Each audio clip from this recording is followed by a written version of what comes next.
Hello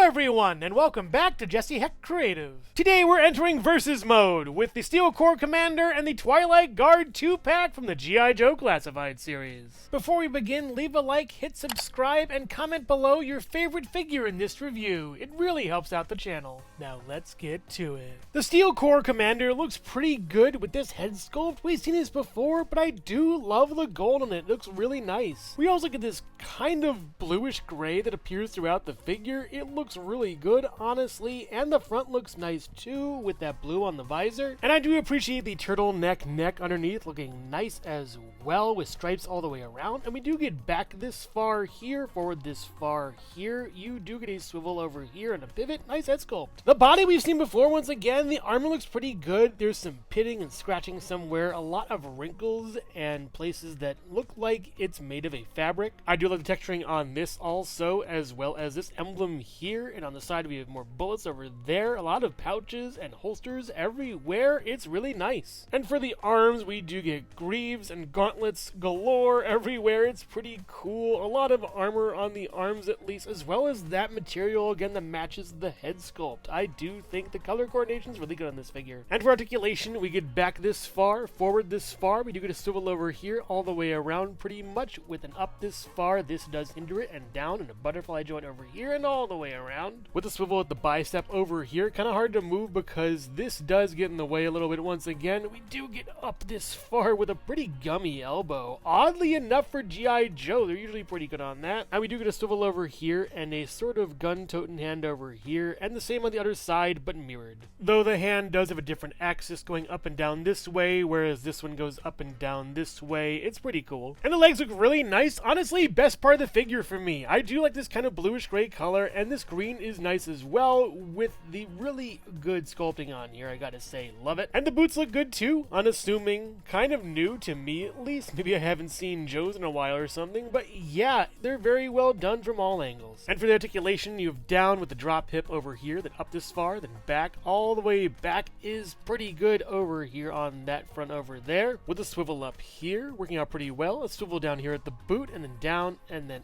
up, and then a pivot over here with two peg goes upon the feet. Great articulation and nice figure. And for accessories, the Steelcore Commander comes with the standard loadout of knife and pistol over here. The pistol's done in gold, the knife is done in silver. We've seen these before. They look pretty cool though, especially the gold pistol. It's awesome. And the pistol gets stored over here, while the knife gets stored up here. And we've seen these weapons before. They look nice in the blue as well. It's more of a bluish purple. It's pretty cool, honestly, and they fit well into the hands. He also comes with a sniper rifle type thing that looks pretty cool. It has a scope on top, and we've seen this before, obviously, as well as having the new paint on it, and removable magazines for this and the other two weapons. And he also comes with this weapon I've seen a billion times. Yeah, there isn't really a point to it for me. I don't really use it that much, but there is a cool thing with it. It does come with bullets that can come out of it and feed out of it, but honestly, the trigger doesn't really fit well in the hands because of whatever this thing is. They really keep messing this piece going on here up. It's really dumb. But Twilight approaches sooner than you think, right after this. Hello everyone, and thank you so much for watching so far. Make sure to click like, subscribe, share, leave a comment, and hit the bell icon for more creativity. Now let's get back to it.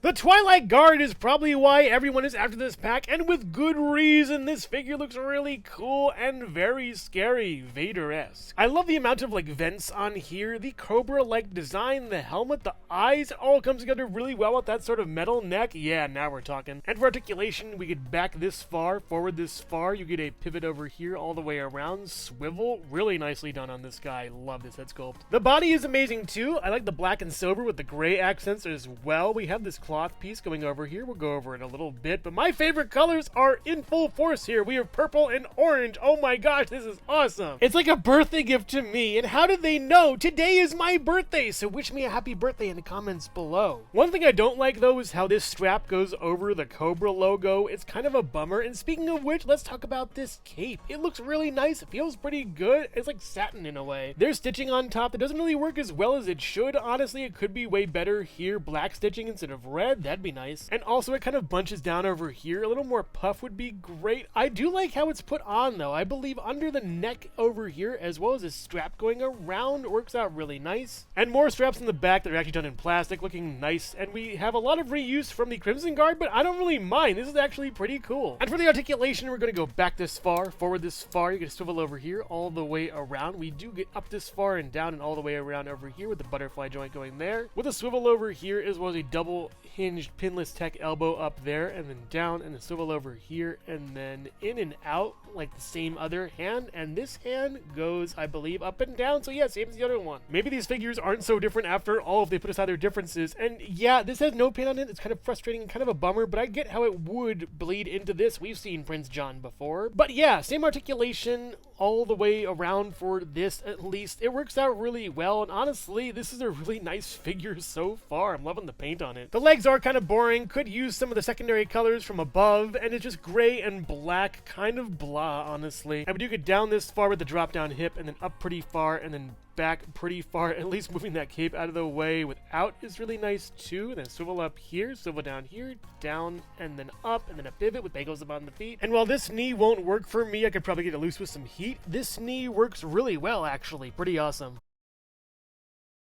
The Twilight Guard comes with a knife that looks really cool, very Cobra-like, as well as a pistol that looks a little more realistic. But yeah, I gotta say, the same kind of weapon loadout as the Steelcore Commander. Maybe not so different after all. And knife storage is on one side, while pistol storage is on the other. He also comes with these two weapons, as well as a third one, and it took me a second, but I realized these all come from the original Gung-Ho figure from way back when G.I. Joe Classified first started. As a result, I'm getting flashbacks, horrible flashbacks of these weapons. They fit nicely in the hands, but this doesn't at all. I hate this one. It has a spinning bear. No, it doesn't. It's even worse. Nope.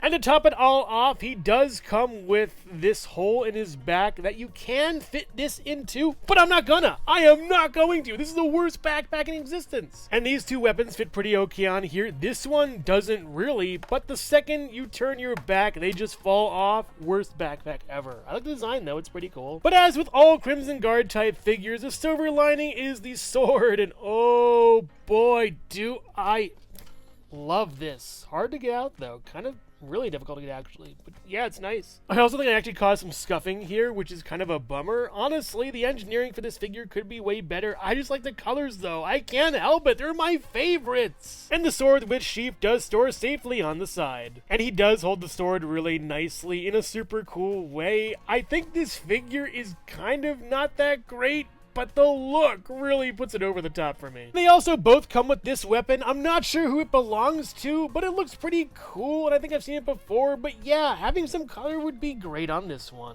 And they also both come with an array of effects that fit on their weapons nicely, but we've seen them before. They're kind of boring to me, and honestly, blah. The Steelcore Commander stands at about 6'1/4" inches taller, so while the Twilight Guard stands at about 6'1/4" inches taller, so also not so different, these two. Next to the Jack-specific Super Mario and Sonic the Hedgehog in 4-inch and 2.5-inch scales, the Nendoroid Miles Tails Prower, the Jada Toys Mega Man, the Figma Metroid Dread Samus Aran, and the Jazzwares Pikachu, the Jack-specific Movie Shadow the Hedgehog, Homer Simpson, Collector's Edition Knuckles, and the Mattel Minecraft Movie Jack Black Steve, the Hasbro Marvel Legends Animated Series Spider-Man, the G.I. Joe Classified Series Snake Eyes, the SH Figuarts Yoshi, and the Lego Bionicle Gift with Purchase Toa-Tahu. Overall, colorful reuse. The Steelcore Commander looks really cool, and I love the color scheme for this figure. The blue weapons are a novelty, and I really like that bluish gray as well as the green and gold on the figure. Though I'm not a fan of all the reused parts on this. All the weapons are kind of supplementary to him and don't really have that much value in my opinion. The Twilight Guard has a lot of reuse once again, but it at least has novelty value with that cape as well as the cool, scary look of the figure and the colors that I personally love.